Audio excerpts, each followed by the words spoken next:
Somewhere in Columbus, Ohio, there lived a young boy. Josh was always a normal child, always doing normal things. At least, that's what it looked like from the outside. Inside, Josh always felt alone. His father was a cocaine addict, and his mother not too bright. Keeping to himself in his room and playing with the many toys they bought him to occupy him with, it always felt so empty. That's when Josh had wished for a friend. When Josh was 6, he spent most of the time in the bathroom, playing with the water, or in his room, playing with his toys. One day, a large mirror on the inside of the bathroom door caught his attention. It was himself. He knew that. He always knew that, but there was something about him that was different. His appearance didn't move and smile like he did. The mirror was a long mirror, about half the size of the door, and could easily show his full stature. It was the middle of the afternoon.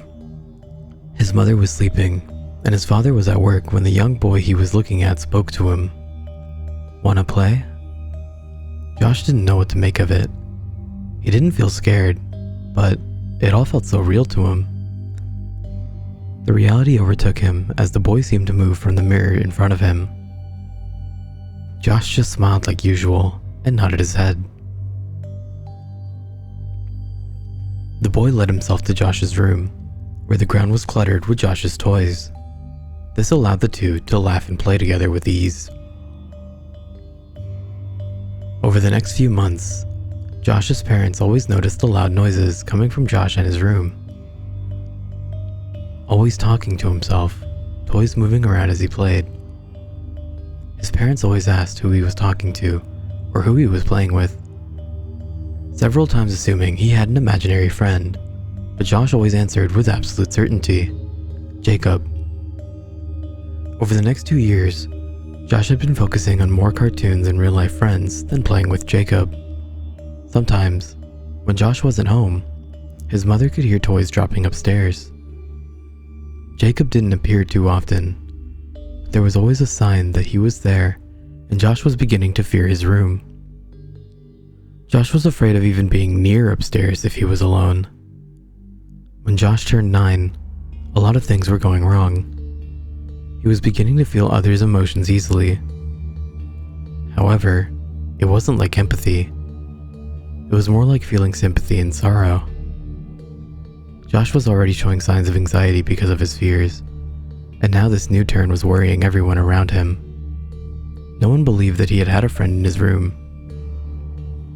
Although his father didn't believe him, his father could sense the adamant fear within Josh's eyes whenever he was forced to go to his room alone.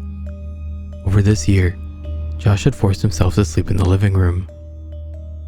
In the fall, Josh entered 4th grade and was beginning to forget all about his young friend.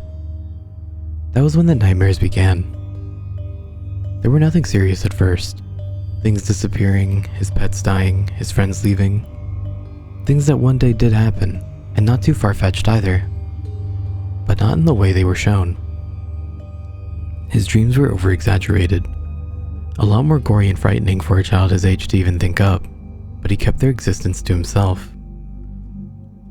Weeks passed, and dreams got more intense as his birthday passed. The next year came around, and everything went by normally. In March, the dreams began again, except this time, it showed his father. Someone breaking in and killing him, repeatedly mutilating his body until there was nothing left. The next day, his mother and father got into a large fight, but nothing too different. There was just so much negative energy in the air. It was as if anger and rage itself was filling the house, but still, Josh was scared of his dream and begged his mother to stay home, though she ignored his pleas. Earlier that day, Josh's uncle had dropped off a computer for his father to fix it up. It was so Josh could have it for school and socializing.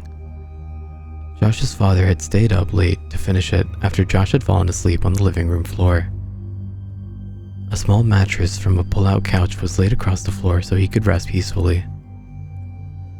The next morning, Josh woke up. His morning cartoons were over, and he was almost late for school. The first thing that he did was he tried to wake up his father, screaming at him for making him miss his cartoons. Josh's father didn't wake. No matter how many times his small hands pushed his father's body, rocking it back and forth, he didn't move, screaming "Daddy" over and over before noticing a pale gray bubble formed around his lips. Out of instinct, Josh ran into the kitchen and grabbed a knife. Protruding the bubble and breaking it open, the foam moved, but his father still wasn't breathing. His mother worked night shift and would be home within the hour, and his mind couldn't even think about the police.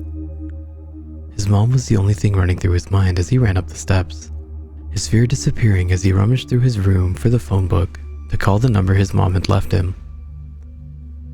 Returning downstairs, Josh called the number, but she was already on her way home. Still in his pajamas, Josh walked outside and sat on the front steps. He couldn't cry anymore. He just couldn't. He couldn't tell how long it took his mother to come home, but the moment she drove into the driveway, she could tell something was wrong. Asking Josh what was wrong, he replied in a single, monotone voice, over and over, "Dad dead.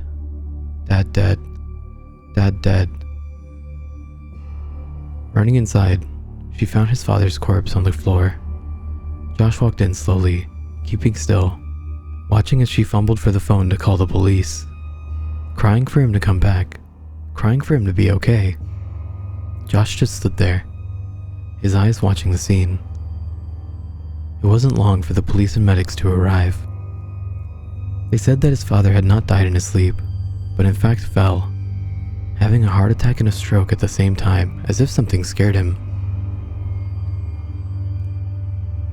While the medics were there, Josh sat on the top step of the stairs looking down. He swore he could hear Jacob's laughter, however drowned out by the people. As the medics left, one thing bore into Josh's mind as the medics spoke loud enough so he could hear them. If your son knew CPR, he could have saved his life. Depression took hold of Josh from that point on. Things leaving and dying around him, disappearing. None of it could even be explained, and anyone that dated him stated that something told him to leave. Josh was forever cursed and haunted by that little boy from the mirror. The little boy now trapped within himself, forever, watching his every step. If you're ever lonely, never try to play with yourself.